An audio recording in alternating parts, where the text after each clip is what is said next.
Hello students, नमस्कार, good morning. मैं हूं लेक्चरर हरी सिंह और आज आपको पढ़ा रहा हूं summary of the rise of nationalism in Europe. The rise of nationalism in Europe की जो है समरी पढ़ा रहा हूं मैं। The summary of the rise of nationalism in Europe कहने का तात्पर्य है मैं ये चैप्टर पूरा आपको पढ़ा चुका हूँ। आपको सीनियरिटी वाइज 1, 2, 3, 4 इस प्रकार की वीडियो मैंने डाल चुके हैं और उनके ऊपर टॉपिक लिखे हुए हैं, ठीक है। टॉपिक भी लिखे हुए उन वीडियो के ऊपर। तो अगर आप चाहो तो एक एक वीडियो को टॉपिक वाइज आप दे सकते हो, पूरा का पूरा चैप्टर। और जो स्टूडेंट्स ने उनको पूरा चैप्टर पढ़ लिया है उनके लिए मैं समरी लिखा रहा हूँ। इस समरी के अंदर पूरे पॉइंट क्लियर हो जाएंगे, जो मेन पॉइंट है वो सारे समराइज हो जाएंगे। और इस समरी को जो है कोचिंग वाले स्टूडेंट भी याद कर सकते हैं इन पॉइंटों को, और 10th क्लास वालों के लिए तो है ही है। तो इसको आप अच्छी तरह से इन पॉइंटों को याद करना और इस चैनल को सब्सक्राइब कर लेना। इस पर बहुत कुछ Hindi, English, political science, history, geography, economics सारे और साइकोलॉजी, सोशोलॉजी सारे सब्जेक्ट इस पर अभी आने वाले हैं। तो इसको जो है आप सब्सक्राइब कर लेना चैनल को, और वीडियो को लाइक करना और शेयर करना ताकि दूसरे बच्चे भी इसमें पढ़ लें, ठीक है नहीं। अगर आप सब्सक्राइब कर लेंगे तो आपके पास ऑटोमेटिक ये चीज़ें आ जाया करेंगी। अब जो है summary chapter the rise of nationalism in Europe, इसका मतलब ये है कि भाई यूरोप के अंदर जब पहले राजाओं का राज होता था, छोटे छोटे टुकड़ों में यूरोप पूरा बटा हुआ था।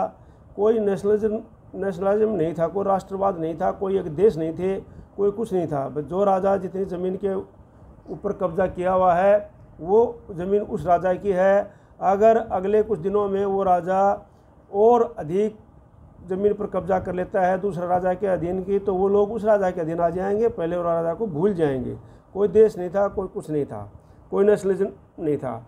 अब जो है ये नेशनलिज्म की भावना जो है किस प्रकार से यूरोप के अंदर आई, इन पॉइंटों के बारे में, और किस प्रकार से जो आज नेशनल स्टेट हैं वो यूरोप के अंदर बने। नेशनलिज्म पहले सबसे पहले नेशनलिज्म की भावना आई। नेशनलिज्म की भावना आने के बाद में वो उससे लोगों ने क्रांति की, लोगों ने पॉइंट वाइज बदली हुई, सरकारें बदली हुई, सत्ता बदली हुई। धीरे धीरे जो है अंत में जो है उसका परिणाम ये निकला कि जो नेशनलिज्म की भावना आई थी उसके अंदर एक नेशनल स्टेट बन गए। तो किस प्रकार से जो आज नेशनल स्टेट हैं वो बने हैं यूरोप में, ये मैं आपको पॉइंट वाइज बता रहा हूँ। सबसे पहले क्या है, during the 19th century nationalism emerged as a force in Europe. सबसे पहले जो है 19th सेंचुरी में जो है नेशनलिज्म की भावना जो है उन्हें बल पकड़ा। लोगों वहाँ पर यूरोप के अंदर नेशनलिज्म की भावना ने बल पकड़ा, उसके अंदर लोगों के अंदर नेशनलिज्म की भावना आई, उसके अंदर उसको लाया गया। उसके बाद जब नेशनलिज्म की भावना आ गई तो अगले पॉइंट क्या हुआ, it brought about sweeping changes in political and mental world of Europe which resulted in emergence of the nation state. और जब इस नेशनलिज्म की भावना के अंदर से क्या हुआ कि इसके अंदर पूरे यूरोप के अंदर राजनीतिक और मानसिक सारे बदलाव आ गए, और उनका परिणाम क्या, उन बदलावों का परिणाम क्या हुआ कि जो है नेशन स्टेट जो बन गए, नेशन स्टेट जो है बन गए, एमरजेंस ऑफ नेशन स्टेट हो गए, ठीक है नहीं। तो ये आपकी बात है। अगला है भाई, अगला पॉइंट है कि the French revolution introduced various measures and practice law like law Patrick, fatherland and the citizen among the French people. अब क्या है, जब फ्रेंच रिवॉल्यूशन नेशनलिज्म की भावना आई, उसके बाद लोगों ने फ्रेंच रिवॉल्यूशन किया 1789 में, तो उससे क्या फ़ायदा हुआ, उससे हुआ कि एक तो वहाँ पर जो है लॉ पैट्रिक लागू हो गया। लॉ पैट्रिक का मतलब जो है द फादरलैंड, कि भाई ये मेरी फादरलैंड है। अपने इंडिया में मदरलैंड होती है, मदरलैंड बोलते हैं, वहाँ पर फादरलैंड की भावना आ गई लोगों में। और एक लीस्ट यून का मतलब जो है सिटीजन, कि हम जो है एक नागरिक हैं और हमारा एक देश है, इसकी भावना लोगों में अमर्ज हो गई, आ गई फ्रेंच पीपल के अंदर। फ्रेंच पीपल में 2 प्रकार की भावना आई, एक हमारे फादरलैंड कि भाई हमारा देश है, फादरलैंड है, ये भूमि जो हमारे पिताओं पूर्वजों की भूमि है और ये हमारा फादरलैंड है। और दूसरी भावना आई कि सिटीजन, कि हम जो है इसके नागरिक हैं, ठीक है ना। इस प्रकार से भावनाएं उसमें आई क्रांति के बाद में, ठीक है नहीं। अब उसके बाद क्या हुआ, a centralize administrative system and uniform law for all citizens was introduce. अब जो है सभी नागरिकों के लिए क्या हुआ कि पहले तो सभी के लिए अलग अलग कानून होते थे, ठीक है नहीं, तो अब जो है चर्च के लिए अलग होते थे, मोनार्कीज के लिए अलग होते थे, तो इस प्रकार से अलग अलग कानून होते थे। लेकिन बाद में जो है क्या किया कि उस एक सेंट्रलाइज्ड एडमिनिस्ट्रेटिव सिस्टम बंदोबस्त बना दिया, सेंट्रलाइज प्रबंधक सिस्टम बना दिया, यूनिफॉर्म एक कानून बना दिया, सब के लिए बराबर कानून, सभी सिटीजन के लिए बराबर कानून बना दिया। जैसे कि भाई जो है सभी को वोट देने का अधिकार होगा, इस प्रकार से बराबर कानून इसके द्वारा बना दिए गए।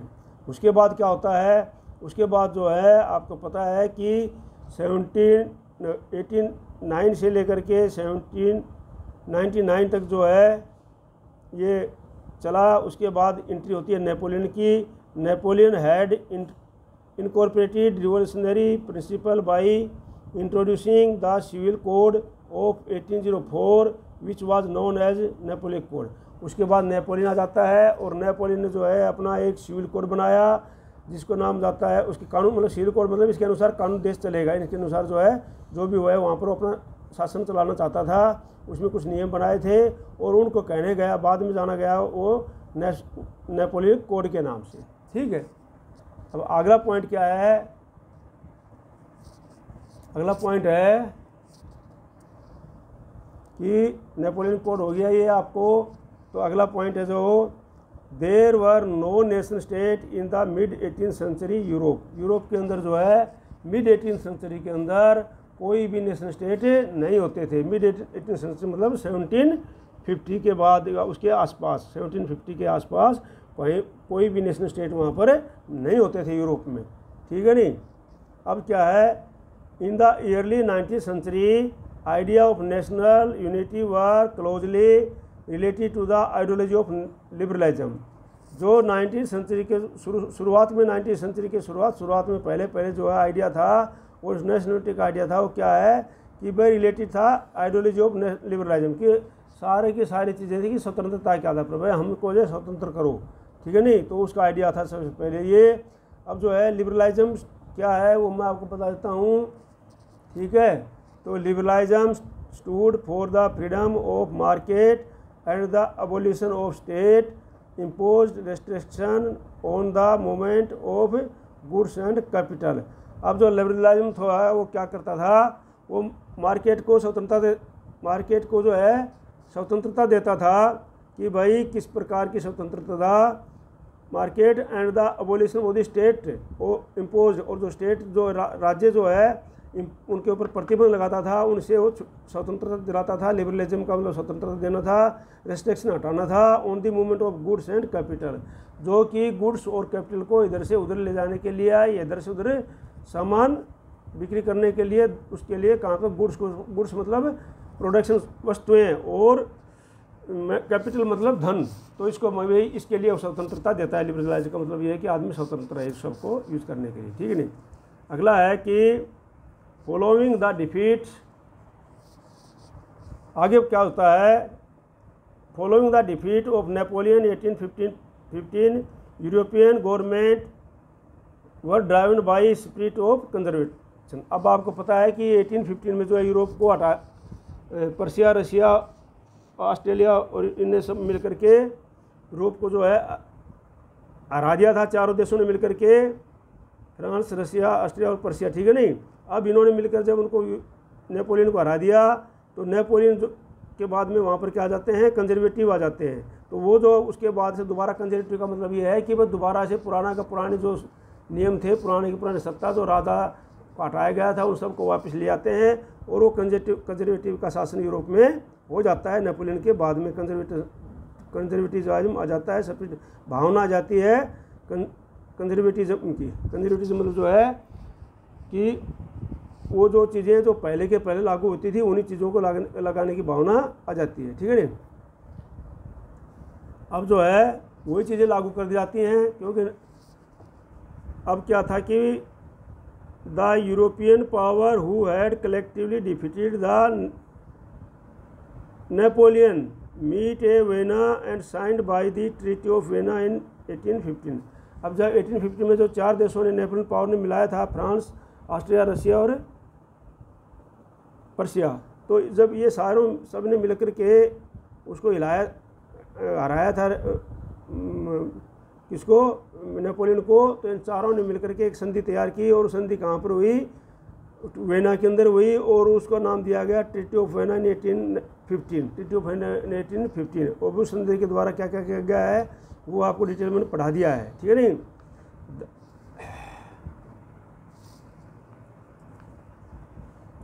देयर मेन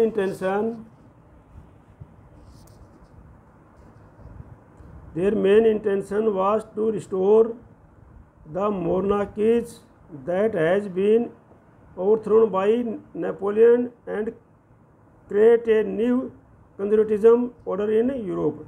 अब जो है उनका मेन मकसद क्या था कि भाई सबसे पहले यूरोप के अंदर उन राजाओं को लाना था, उन सत्ताओं को लाना था, उन राजाओं को, मोनार्की को लाना था जो कि नेपोलियन के ने हरा कर उनको हटा दिया गया था, और एक न्यू कंजर्वेटिज्म की स्थापना उन्होंने करने, उनकी मेन एम था किसका, जो यूरोपियन शक्तियाँ थी जिन्होंने नेपोलियन को हराया था। उनका मेन एम ये था कि भाई जो है वापस से हम लोग जो है जो मोनार्की सिस्टम है उसको लगाएं, और जो है और इसके लिए उन्होंने एक वेना में इकट्ठे हुए सारे के सारे, और उन्होंने ट्रीटी ऑफ वेना 1815 में की। तो 1815 ट्रीटी ऑफ वेना आई थी, ठीक है। अब क्या है और आगे क्या है, their main intention was to restore the monarchy, ये मैंने आपको पढ़ा दिया है, बाय नेपोलियन के द्वारा हटाया गया था। Many regions like Italy, Germany, Ireland, Poland, the provinces of Ottoman empire has witnessed the age of revolution between 1830 to 1814। तो जो मनी बहुत से रीजन्स थे, क्षेत्र थे, जैसे जर्मनी था, आयरलैंड था, पोलैंड था, प्रोविंसेस ऑफ ओटोमन एम्पायर थे, ये सारे के सारे जो है रिवॉल्यूशन 1830 से लेकर 1848 के अंदर जो भी कार्रवाई रिवॉल्यूशन हुआ, ये कार्रवाई इनके द्वारा की गई थी, ठीक है नहीं। ये इनके विटनेस है, मतलब इसके द्वारा की गई थी, ठीक है, उनके साथ उस समय हुई थी।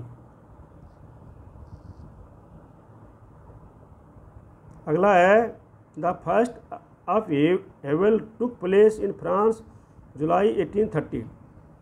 अब जो है पहला जो है इसमें हुआ था, जो बदलाव लाया गया था इस फ्रांस के अंदर, उसके बाद क्रांति के अंदर आए, दोबारा इस क्रांति जो उनका आई थी जुलाई 1830 के अंदर आई थी। There was a struggle for independence in Greek, और वहाँ पर जो है पूरे ग्रीक के अंदर जो है स्ट्रगल हुआ था इंडिपेंडेंस के लिए। Finally the treaty of Constantinople of 1832 recognized Greek as an independent nation, और अंत में जो है ट्रीटी ऑफ कॉन्स्टेंटिनोपल के द्वारा ग्रीक को जो है ग्रीक मतलब यूनान को जो है एक इंडिपेंडेंट नेशन के ऊपर में घोषित कर दिया गया था। वहाँ शुरुआत वहाँ से हुई थी, ठीक है नहीं। अब कैसे कैसे आते होते आपको बताते चलूँगा मैं आपको। फाइनली दी ट्रीटी ऑफ, हाँ ये हो गया। उसके बाद होता है romanticism was a culture movement that try to create a sense of shared collective heritage and a basis of nation. अब क्या है, अब आप लोगों के अंदर क्या क्या रोमांटिज्म की भावना ले आई गई। रोमांटिज्म की भावना मतलब जो है वहाँ पर कुछ अपनी भावनाओं को शेयर कर करके, गा करके, इस प्रकार से कहानियाँ सुना करके, कलेक्टिव अपनी परंपरा को बता करके नेशन की इस भावना की जो रोमांटिज्म की भावना ला गई। बोला भाई जो है खाली क्रांति से ही नहीं होगा, बल्कि लोगों के अंदर रोमांटिज्म की भावना से भी लोगों के अंदर नेशनलिज्म की भावना पैदा की जा सकती है, ठीक है नहीं। Some countries like Poland kept national feeling alive through music and language. कुछ एक देश थी जैसे जो है like countries like the Poland kept nationalist feeling उनके अंदर आई थी थ्रू द म्यूजिक और लैंग्वेज के द्वारा इस जो है पोलैंड के अंदर नेशनलिस्ट की भावना आई थी उनमें, ठीक है नहीं। अब अगला है the 1830s were the years of great economic hardship in Europe. और यूरोप के अंदर जो 1830 का ग्रेट था ईयर था वो बहुत ही इकोनॉमिक हार्डशिप थे, बहुत ही मतलब आर्थिक तंगी का था। उसके अंदर लोगों के अंदर ना रोजगारी थी, ना पैसा था, ना कुछ भी नहीं था, ठीक है नहीं। तो इसके में बहुत काफ़ी भावना आई थी। अब अगला क्या है देखो, इन 1845 there was a revolt of weavers in Silesia village against the contractor. अब जो है 1845 में जो है एक विद्रोह कर दिया गया, वीवर्स ने विद्रोह कर दिया किसके अगेंस्ट में, कॉन्ट्रैक्टर्स के अगेंस्ट में। ठीक है, तो ये भावना जो पॉइंट है उसको आपको याद रखना है। और क्या है आगे है, इन 1848 France, Germany, Italy, Poland etcetera demanded for a nation state based on constitution, freedom of the press and freedom of the association. अब 1848 के अंदर जो है फ्रांस ये मांग की गई थी कि भाई किसके द्वारा, फ्रांस, जर्मनी, इटली और पोलैंड, इन्होंने मांग की थी कि भाई अभी जो है हमारा नेशन स्टेट होना चाहिए, वो कॉन्स्टिट्यूशन फ्रीडम होना चाहिए, बेस्ड ऑन कॉन्स्टिट्यूशन के आधार पर जो है शासन होना चाहिए। जो भी शासन करे कोई भी करे, लेकिन संविधान के अनुसार होना चाहिए। मोनार्की हो सकता है लेकिन संविधान के अनुसार मोनार्की को बैठाना है, वो संविधान की बातें मानेगा, उसके अनुसार सजा देगा, किसी को वैसे नहीं। तो freedom of the press and freedom of association, और उसके अंदर जो है फ्रीडम ऑफ प्रेस को फ्री किया जाएगा और एसोसिएशन को सभाएं करने को फ्री किया जाएगा। ठीक है नहीं, ये इस प्रकार की मांग वहाँ पर उठी।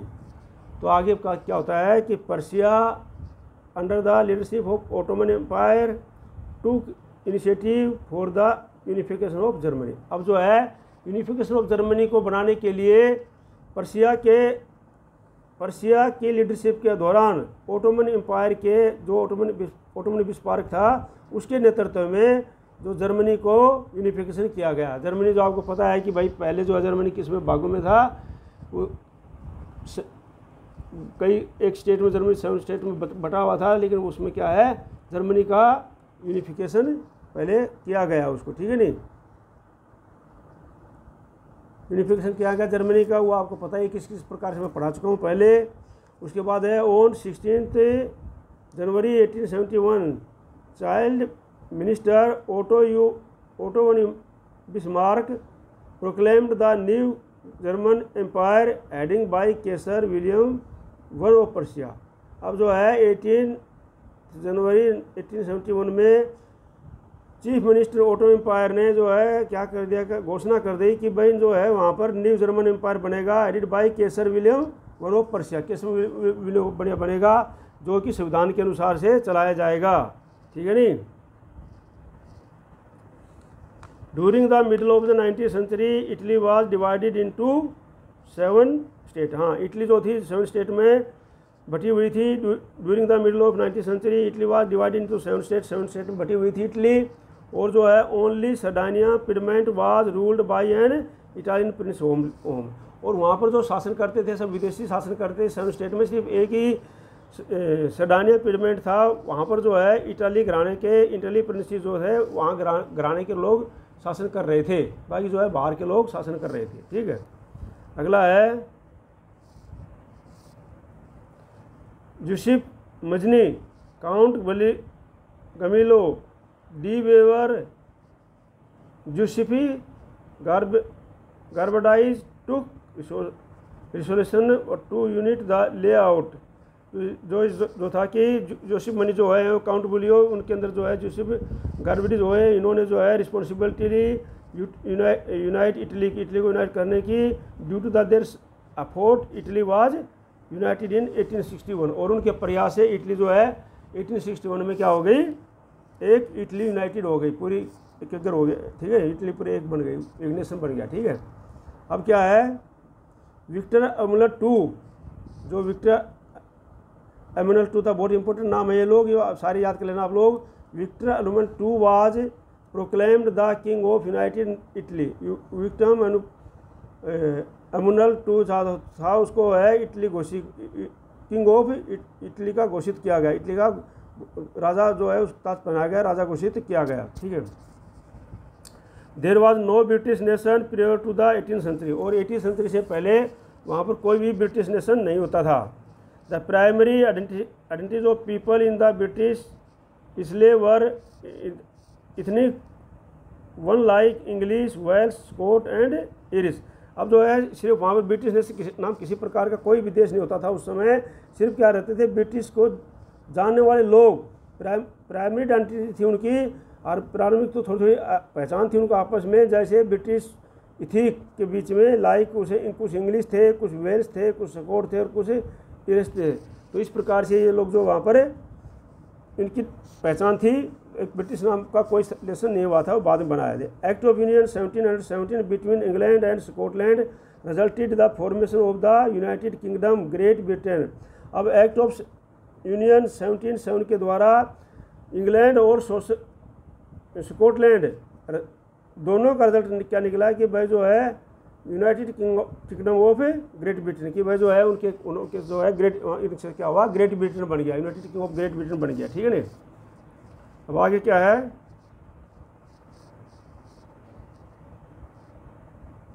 हाँ यहाँ पर आ गया था भाई कि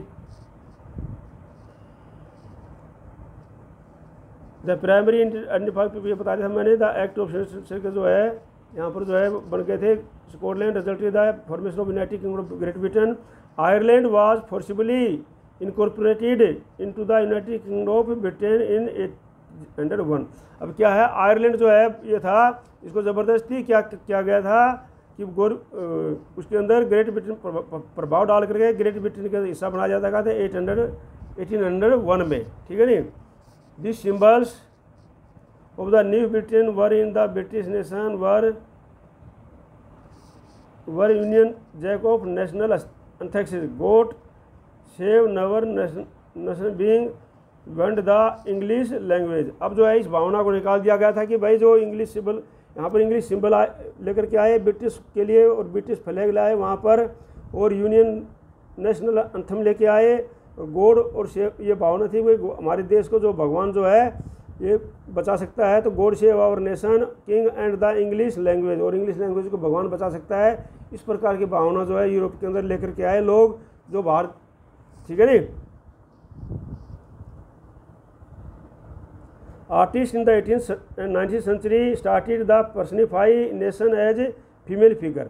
अब जो आर्टिस्ट थे उन्होंने जो है 18th सेंचुरी में जो इसको स्टार्टेड किया पर्सनलीफाइड पिक्चर को बनाने के लिए, एक तस्वीर को बनाने के लिए। कब ये नोटिस है फीमेल फिगर उनको बनाने के लिए। These female figures become have a allegory. अब क्या था, ये artist in the 18th century में क्या उन्होंने क्या किया, फीमेल फिगर बनाए, जैसे भारत माता है इस प्रकार से फीमेल फिगर उन्होंने बनाए थे। These female figures became a known as a allegory of nation. ये जो है नेशन का एक प्रतीक बन गए, एलिगोरी बन गए। विच जैसे फ्रांस के अंदर Marianne was the allegory of the Germany, Germany के अंदर जर्मनिया वाज द एलिगोरी, मतलब फ्रांस की एलिगोरी क्या थी, मरानिया, और जर्मनी की जो है Germania. Each European power that is Germany, Russia, England, Austria, Hungary wanted to extend their control on the Balkans. अब जो ईच यूरोप पावर्स पूरे के पूरे जो यूरोपियन शक्तियों के अंदर जो है जर्मन, जैसे रशिया है, German, Russia, England, Austria, Hungary wanted to extend their control over the Balkan. अब जो क्या है यूरोपियन शक्तियाँ थी जो है जर्मन, रशिया, हंगरी, क्या बाल्कन के ऊपर बाद में अपना कंट्रोल करना स्थापित करना चाहती थी। इसलिए जो है this led the series of war and finally the first world war शुरू। और इस प्रकार से युद्धों की श्रृंखला शुरू हो गई और अंत में फर्स्ट वर्ल्ड वार शुरू हो गया।